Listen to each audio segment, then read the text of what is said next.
And, it's still the biggest deception of all. The greatest fraud is that Christ is back. And Lucifer has been in control for eons. He's in control of all things, especially the media. And we know, again, through this Christopher story, he reports, he's kind of the good guy intelligence that's been operating since 1969, and he reports that 80% of the time spent at the Pentagon is on the internet, spying on the likes of you and me, that the anti-spyware, all of these software programs there to protect us, and Avast and all of these ones, are actually designed to spy on us for the Pentagon, and they're watching our every move through the optic fibres in our computers, and they know what colour of our living room walls are.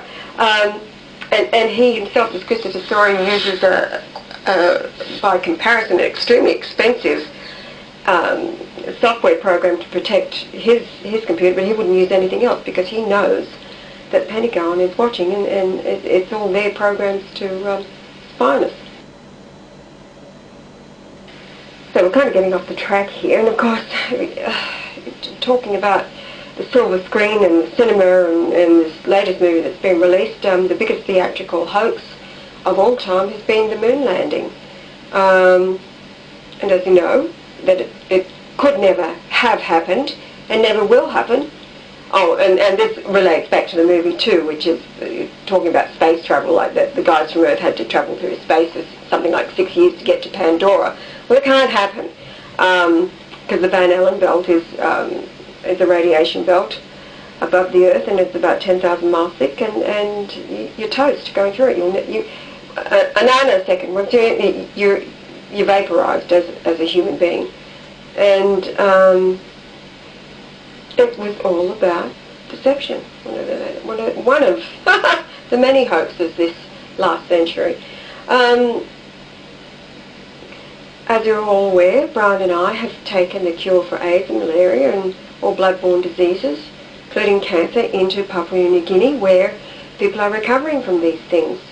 As Nick's reports, on the water alone, the colloidal silver in the water alone, that we taught them how to treat the water up there, and they've been sending it to Fiji and up into the highlands, people flying down from the highlands just to get the water. So that's been happening all throughout 2009, and it can't be stopped. That's the witness that their lies are exactly that, lies. And yes, had just had in there, you didn't hear any Papua New Guinea native talking about UFOs or aliens. Actually, they would look at you very strangely, thinking, what kind of an idiot are you, at the mention of them.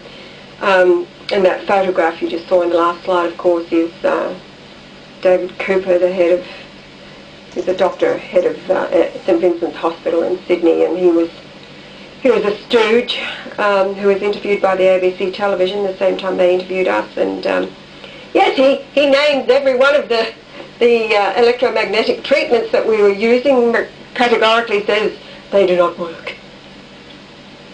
There he is. Doctor, the United Nations, they'll say anything for money.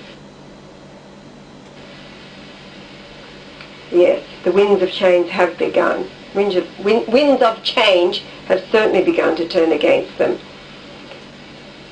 Okay, back to the infamous moonwalk. Now we've got Neil Armstrong, who was born on August the 5th in 1930, and then we've got Buzz Aldrin, born January 20th, 1930. Brian's doing some calculations there. Their combined ages on that day, July 20th, 1969, was 28,645 days, or an average of 39.22 years, or a total combined age of 78.45. Now, what does it all mean? 78:45 in the Hebrew dictionary from 77:43 means a pit, especially as a trap. Destruction, corruption. Destruction, ditch, grave, pit. Their average age, 39.22 years, or a total combines an age of 78.45 years. So we've got 3922 in Hebrew from 3212, meaning a journey, and get a load of this, Hebrew Dictionary 3212, a primitive route, compare 1980 to walk. Just amazing. Okay, I'll show you in the next slide that the shadow of the moon on July 20th, 1967, the Apollo 11 would have landed in the dark, pitch black. On the way to the moon, the darkness covered 66.6% of the visible moon's surface. Let's take a look. So that would have been, as they started their approach to go around to land on the 20th, it would have been 66.6% of the moon's surface. Right. It's totally black. Right. That's what it would have looked like. So that little box there, that is Apollo Yes. 17 to the top, Jerusalem. If you transplanted all this to the Earth, which I have done for a specific reason, I was in Chingola on that day, which I put onto the moon's surface, which is the latitude and longitude on the Earth transposed to the moon's surface. What I'm saying there is that the box is where they actually landed Apollo 11, and I was in Chingola, Zambia on that day, and there's a reason for that. I'll show you just now. That's what it looks like. They're all the spots transposed. So you're going from 11 to 12 to 14 to 15, 16, 17, down to Chingola, back up to Jerusalem to the North Pole.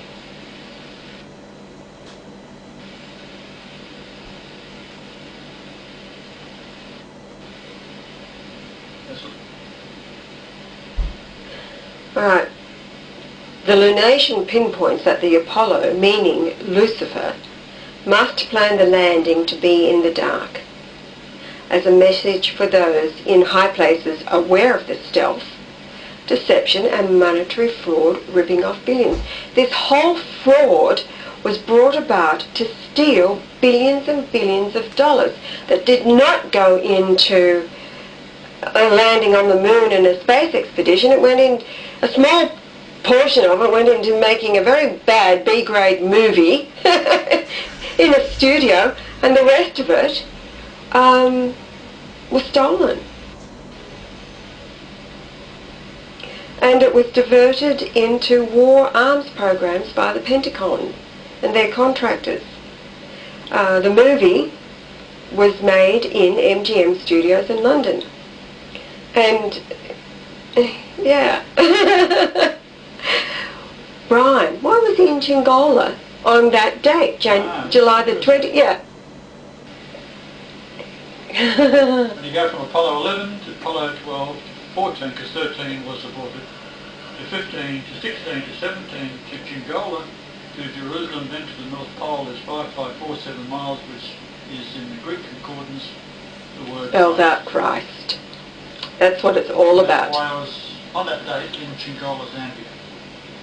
Most of you would have no idea or have heard of that name at all. Is it still known the same? It's still called Chingola. It's still called Chingola. It was called Rhodesia at one time. So there's how it looks if you transpose the distances and longitude and latitudes onto the Earth's surface. Pointing up to Jerusalem. So no matter what they do, no matter what evil they plan, it all spells out the Christ on the earth. As I said, Lucifer, give it your best shot. I'll be there to straighten it all out. Basically what I'm saying is that give Lucifer its due, it's clever, give it its best shot, and I'll outsmart it. No problem. Hello, Lucifer.